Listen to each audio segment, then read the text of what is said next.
Hello दोस्तों, स्वागत है आपका स्वामी वाजपेयी के इस यूट्यूब चैनल पे। और इस संविधान सभा का, जिसे हम लोग कॉन्स्टिट्यूंट असेंबली बोलते हैं, इसका हम लोगों ने पहला पार्ट देख लिया है। जिन दोस्तों ने हमारे उस पहले पार्ट को नहीं देखा, वो स्वामी वाजपेयी के यूट्यूब चैनल में जाके उस पहले पार्ट को देख सकते। उस पहले पार्ट में हमने ये सारी चर्चाएँ की थी। मतलब संविधान सभा की मांग कैसे उठी, कैसे क्रिस प्रस्ताव आया, अगस्त प्रस्ताव आया, कैबिनेट मिशन आया। उसके बाद मतलब 9 दिसंबर 1946 को डॉक्टर सच्चिदानंद सिन्हा अस्थायी या अंशकालिक अध्यक्ष बनाए गए। 11 तारीख को राजेंद्र प्रसाद स्थायी अध्यक्ष बनाए गए। 13 दिसंबर 1946 को नेहरू ने उद्देश्य प्रस्ताव लाया। उस उद्देश्य प्रस्ताव को मैंने बताया था, 2 लोग ऐसे थे जिन्होंने उसका विरोध किया, अम्बेडकर और एम आर जयकर। उसके बाद हमने बताया कि 22 जनवरी 1947 को ये प्रस्ताव पारित हुआ, मतलब मान लिया गया, स्वीकार लिया गया। उसके बाद मैंने कुछ बातें की थी डॉक्टर बी आर अम्बेडकर के बारे में। मैंने बताया था कि अम्बेडकर को संविधान का जनक कहा जाता है, आधुनिक भारत का मनु कहा जाता है। तो उसी पे एक संविधान सभा मेंबर थे के वी राव, उन्होंने तो यहाँ तक कह दिया था कि संविधान सभा के जनक व जननी दोनों बी आर अम्बेडकर हैं। उसके बाद मैंने बताया कि पाकिस्तान, ये पहले बंगाल से चुनाव लड़े, वहाँ से जीते। उसके बाद बंगाल वाला क्षेत्र चला गया है पाकिस्तान में, तो फिर अब ये वो हो गया, फिर इनको दूसरी जगह चुनाव लड़ाया गया, तो बॉम्बे से चुनाव लड़े। बीजी खेर से बात की गई, बीजी खेर ने एम आर जयकर की सीट खाली करी। मतलब ये सारी बातें हमने की। उसके बाद कुछ हमने बातें की थी बी एन राव की, जो एक ऐसी अधिकारी थे, इंटरनेशनल कोर्ट में भारत की ओर से जज रहने वाले सबसे पहले व्यक्ति थे। तो ये सारी बातें मैंने की थी। 29 अगस्त 1947 को कैसे हमारी प्रारूप समिति या पांडुलिखन समिति बनी, इसके अम्बेडकर लेकर कुल 7 मेंबर थे। अल्लाह जी कृष्ण स्वामी अय्यर, आयंकर, मोहम्मद सऊदुल्लाह, ऐसे कुछ 7 मेंबर थे।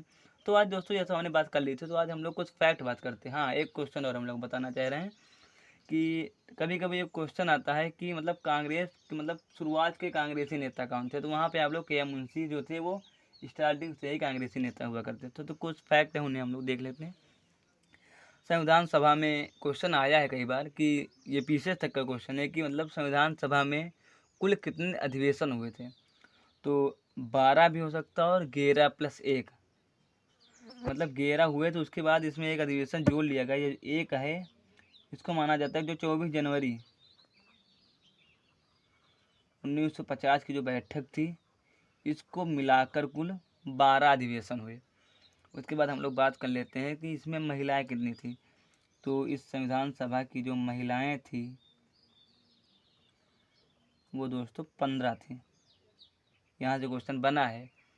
हालांकि इसी जगह पे अगर आ जाएगा कि पहली बैठक में कितनी महिलाएं थी, तो वो 9 थी। फर्स्ट मीटिंग, पहली बैठक में 9 महिलाएं थी संविधान सभा में। एक क्वेश्चन यहाँ से बना है कि मुस्लिम महिला जो थी वो कौन सी सदस्य, मतलब एकमात्र मुस्लिम महिला थी, वो सबको पता संविधान सभा में, उनका नाम क्या था। तो यहाँ पे हम लोग लिख लेते हैं मुस्लिम महिला। मुस्लिम महिला, एकमात्र मुस्लिम महिला थी बेगम अय्याज रसूल।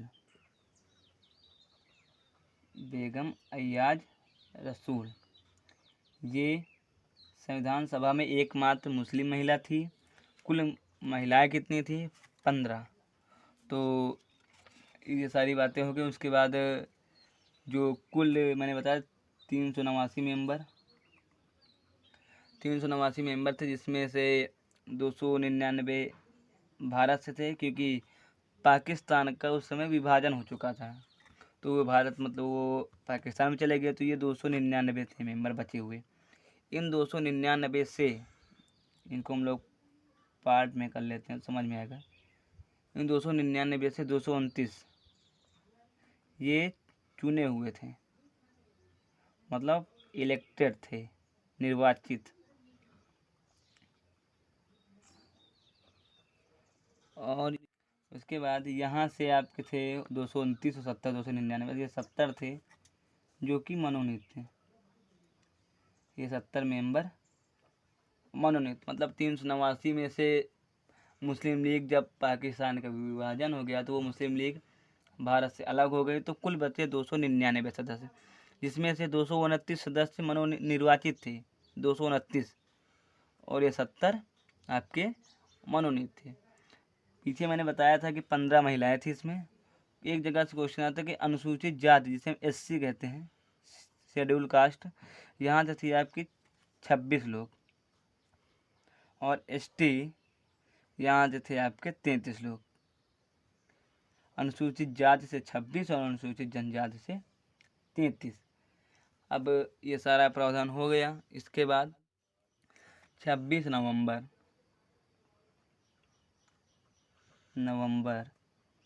1949 जो हमारा भारतीय संविधान था, ये आंशिक रूप से, मतलब इस संविधान का कुछ जो अंश है वो 26 नवंबर से लागू हुआ, मतलब ये आंशिक रूप से लागू हुआ। इसी 26 नवंबर को हम लोग मनाते हैं विधि दिवस। विधि दिवस, ये क्वेश्चन पूछा जा चुका है कई बार कि भारत में विधि दिवस कब मनाते हैं, तो 26 नवंबर। तो हम बता रहे हैं जो आर्टिकल लागू हुए थे वो लगभग 16 आर्टिकल थे, उनको आप देख लीजिए जरा। 26 नवंबर 1949 को कुल 16 आर्टिकल, कुल 16 आर्टिकल लागू हुए, कुल 16 आर्टिकल। इनमें से आर्टिकल 5, 6, 7, 8, 9, 7, 367, 367, 380 और 324 करके ऐसे। तो जो ये विधि दिवस मनाया जाता है हमारे यहाँ पे, ये विधि दिवस, ये राजस्थान के एक बहुत बड़े जानकार LM सिंघवी, लक्ष्मीमल सिंघवी, लक्ष्मीमल सिंघवी ये राजस्थान के हैं आपके, इन्हीं की सलाह पर ये विधि दिवस मनाया जाता है। लक्ष्मीमल सिंघवी की सलाह पर ये विधि दिवस मनाया जाता है। उसके बाद हम लोग बात कर रहे हैं कि जो ये हमारी कॉन्स्टिट्यूएंट असेंबली थी, संविधान सभा, ये 2 रूपों में कार्य करती थी। इन दोनों रूपों के चेयरपर्सन भी अलग अलग थे। जब ये संविधान निर्माण का कार्य करे, मतलब संविधान सभा जो थी, क्योंकि उस समय देश आज़ाद हो चुका था, तो भारत में विधि वाले संबंधी सारे कार्य यही संविधान सभा ही करती थी। तो जब संविधान निर्माण का कार्य होता था तो उस समय जो इसके हेड ऑफ हेड या चेयरमैन कहते हैं वो थे डॉक्टर राजेंद्र प्रसाद। कब? जब संविधान बनता था, डॉक्टर राजेंद्र प्रसाद। और जब यही संविधान सभा पार्लियामेंट के रूप में कार्य करती थी, संसद के रूप में, तो उस समय इसके अध्यक्ष कौन थे? जो हमारे यहाँ के सबसे पहले लोकसभा अध्यक्ष थे, उनका नाम था GV मावलंकर, गणेश वासुदेव मावलंकर। उस समय उसकी अध्यक्षता ये करते थे। तो ये हमारी संसद रूप में काम कर रही थी। नवंबर 1947 से हमारी संविधान सभा इसी संसद के रूप में कार्य कर रही थी। तो उस समय इसकी अध्यक्षता कौन करते थे? GV मावलंकर। उसके बाद कुछ हम लोग संविधान का शीर्षक जो है, मतलब बेस या मतलब जो इसका थंबनेल होगा उसको हम कह सकते हैं शीर्षक। तो जो संविधान का शीर्षक रूप में देखा जाता है तो उसमें एक आर्टिकल आता है, शायद मुझे आर्टिकल 393 अनुच्छेद 393। इस अनुच्छेद के अंदर यह था कि जो संविधान का शीर्षक होगा, मतलब शीर्षक मतलब आप लोग ये समझिए कि जो मतलब बुक होती है, जो उस बुक के जो फ्रंट पेज में लिखा होता है उसे हम लोग शीर्षक कहते हैं। मतलब जो जैसे कोई चैप्टर चल रहा है तो जो उस चैप्टर का बेस चैप्टर है उसे हम लोग कहते हैं शीर्षक। तो जो भारतीय संविधान की मतलब बुक है उसके ऊपर यही लिखा हुआ है कि भारत का शीर्षक क्या है? भारत का संविधान। क्या है? भारत का संविधान। ये बात बाकायदा कॉन्स्टिट्यूशन में लिख दी गई है कि जो भारत का मतलब शीर्षक होगा संविधान का, उस शीर्षक का नाम ही होगा भारत का संविधान। उसके अलावा एक आर्टिकल आता है, आर्टिकल 394 394। इसके अंतर्गत ये प्रावधान किया गया है कि ये शेष 16 आर्टिकल जो हैं, मतलब ये जो 16 पहले लागू हुए थे 26 नवंबर को, उनके अलावा बाकी सभी आर्टिकल 26 जनवरी 1950 को लागू होंगे। मतलब स्पेशली कहा जा रहा है कि संविधान में लिख दिया गया कि जो 26 नवंबर के बाद जो 16 आर्टिकल लागू हुए, उनके बाद के जो बचे हुए आर्टिकल हैं वो सारे आर्टिकल 26 जनवरी 1950 को लागू किए जाएंगे भारत में। उसके बाद जो हमारा देखो देश हमारा आज़ाद हुआ अगस्त 1947, अगस्त 1947। और हमारा संविधान लागू कब हुआ? 26 जनवरी 1950 को। तो आप लोगों के मन में एक क्वेश्चन आ रहा होगा कि मतलब कितने ये जो लगभग 3-4 साल हैं, इनमें भारत का शासन कैसे चला, मतलब किस अधिनियम के अनुसार कैसे है पूरी शासन व्यवस्था। तो इससे पहले आप लोगों को पता होगा कि भारत में एक अधिनियम आया था 1935 का एक्ट, इंडियन गवर्नमेंट एक्ट 1935। इसी के आधार पर भारत का ये 3 साल के बीच का शासन चलाया गया। जो प्रावधान 1935 के अधिनियम में थे उसी के आधार पर ये चला गया। और मैं बता दूं कि इंडियन कॉन्स्टिट्यूशन का 60% पार्ट ही इंडियन गवर्नमेंट एक्ट से लिया गया है। तो 47 से 50 के बीच का जो समय था, इस समय की शासन व्यवस्था को 1935 के अधिनियम के अकॉर्डिंग चलाया गया। उसके बाद आर्टिकल 395 में ये प्रावधान कर दिया गया कि 26 जनवरी 1950 जिस दिन को भारत का संविधान लागू हुआ, उस दिन के बाद से ये 1935 का अधिनियम समाप्त माना जाएगा।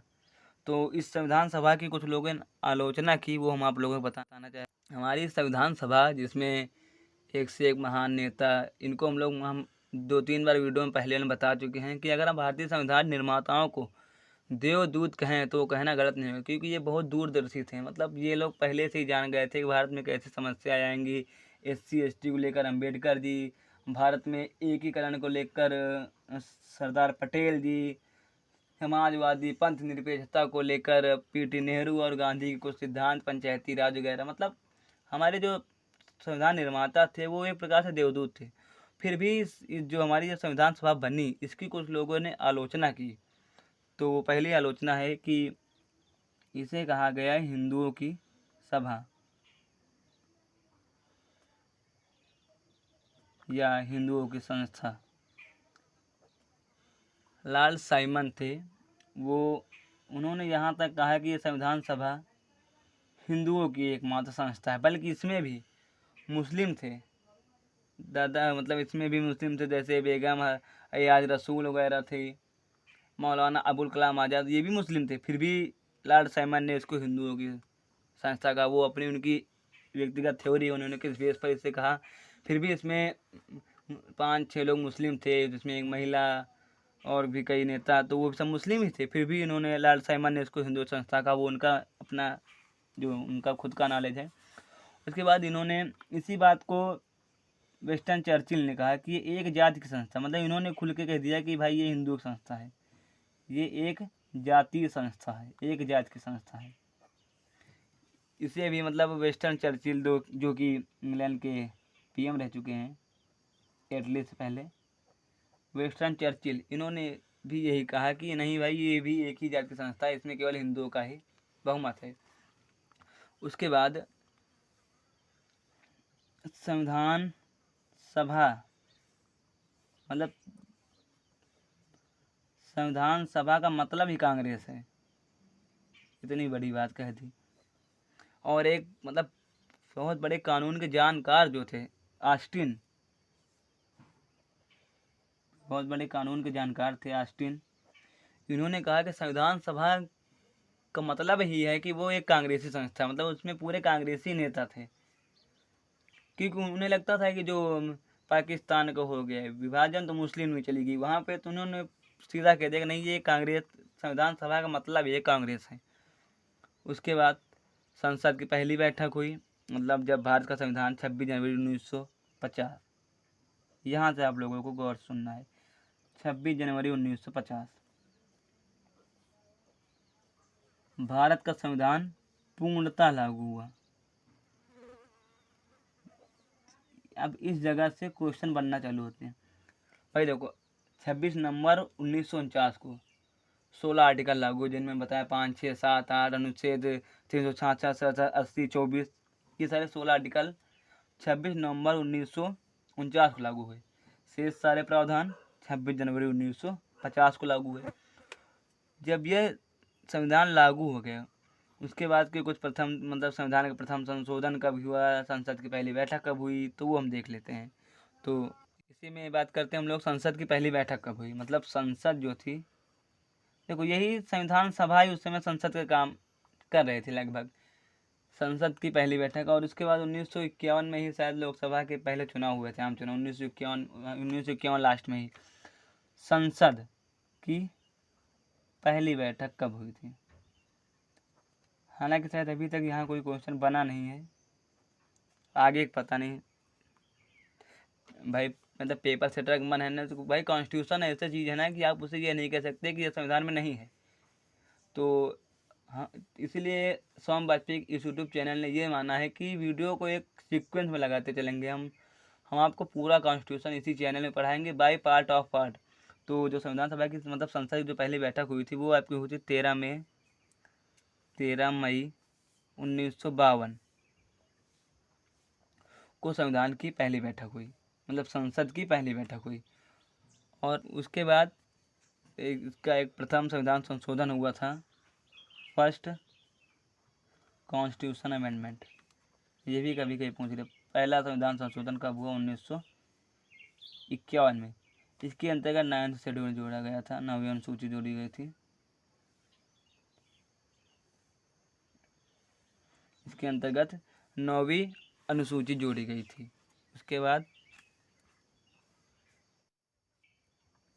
उसके बाद हमने, हालांकि इससे पहले जो हमारा फर्स्ट वीडियो था उसमें हम लोगों ने कुछ अम्बेडकर के बारे में जानकारी ली थी।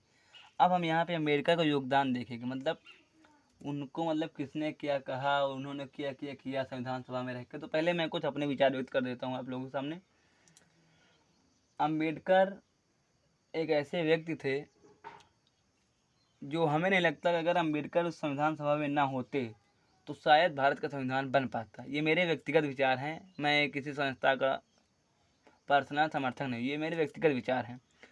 तो इसी पर डॉक्टर राजेंद्र प्रसाद ने कहा था कि मैंने अगर संविधान सभा के अध्यक्ष के रूप में कोई एक अच्छा कार्य किया है तो वो मैंने ये किया है कि जो मैंने 29 अगस्त 1947 को अम्बेडकर की अध्यक्षता में पांडुलेखन समिति गठन किया था, यही मेरी संविधान सभा के अध्यक्ष के रूप में सबसे उत्तम कार्य है। ये बात अम्बेडकर मतलब डॉक्टर राजेंद्र प्रसाद ने कही। तो इसका सीधा सा संकेत जा रहा है कि अगर अम्बेडकर को मैं पांडुलेखन समिति का अध्यक्ष न बनाता तो शायद भारत का संविधान आज जितना विस्तृत और जितना दूरदर्शी बना वो शायद न बन पाता। तो ये बात थी डॉक्टर राजेंद्र प्रसाद की। तो डॉक्टर राजेंद्र प्रसाद का आप लोग केवल नाम लिख लीजिए, बाकी हमने बता ही दिया। डॉक्टर राजेंद्र प्रसाद, केवल इनका आप लोग नाम लिख लीजिए बस। मैंने बता दिया कि डॉक्टर राजेंद्र प्रसाद ने कहा कि अगर मैंने सभा के अध्यक्ष के रूप में कोई भी एक अच्छा कार्य किया तो वो ये था कि जो मैंने 29 अगस्त 1947 को प्रारूप समिति की अध्यक्ष के रूप में अम्बेडकर को नियुक्त किया, वो ही मेरी संविधान सभा के रूप में सबसे उत्तम कार्य था। ये बात कही डॉक्टर राजेंद्र प्रसाद ने।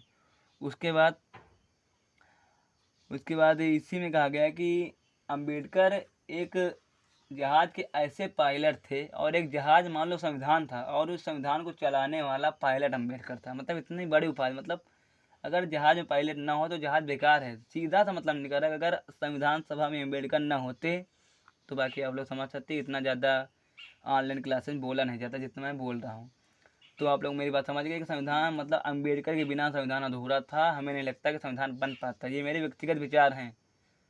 उसके बाद के.वी. राव, इनके बारे में मैंने पहले भी चर्चा की है कि के.वी. राव ने तो यहाँ तक कह दिया कि मतलब एक कुछ साइंटिस्ट हुए हैं, खुद डॉक्टर राजेंद्र प्रसाद ने, सरदार पटेल ने कहा कि ये संविधान निर्माता के रूप में हम लोग बी.आर. अम्बेडकर को ही जानते, लेकिन के.वी. राव ने तो इतना कह दिया कि मतलब एक जैसे कोई बेटा होता है तो उसमें माँ पिता दोनों का योगदान होता है, तो माता का योगदान अलग, पिता का अलग। लेकिन के.वी. राव ने कहा कि नहीं, अम्बेडकर ही वे व्यक्ति हैं जो संविधान के मतलब संविधान के बनाने वाले जनक और जननी, माता और पिता दोनों अम्बेडकर ही हैं, दूसरा कोई नहीं है। तो मतलब यहाँ तक कह दी कि मतलब माता पिता दोनों अम्बेडकर ही हैं संविधान के, मतलब संविधान को बनाने का पूरा योगदान ही हम लोग अम्बेडकर को दे रहे हैं। और दूसरी बात, प्राचीन समय में एक राजा हुआ करते थे मनु, इनके द्वारा पूरी सृष्टि की रचना की थी। उसी प्रकार जिस प्रकार मनु ने पूरी सृष्टि की रचना की, उसी प्रकार अम्बेडकर ने पूरे संविधान की रचना की, इसलिए इन्हें आधुनिक भारत का मनु कहा जाता है। ये क्वेश्चन बहुत बार पूछा गया है, हर एक पेपर में यहाँ से कोई क्वेश्चन बनता है। मैं आप लोगों को बता दूं कि आप लोग अम्बेडकर को अच्छे से पढ़ लीजिए, अम्बेडकर से कोई ना कोई क्वेश्चन पक्का बनता है। इनको आधुनिक भारत का मनु कहा जाता है, क्योंकि जिस प्रकार राजा मनु ने सृष्टि की रचना की थी, उसी प्रकार अम्बेडकर ने संविधान की रचना की है।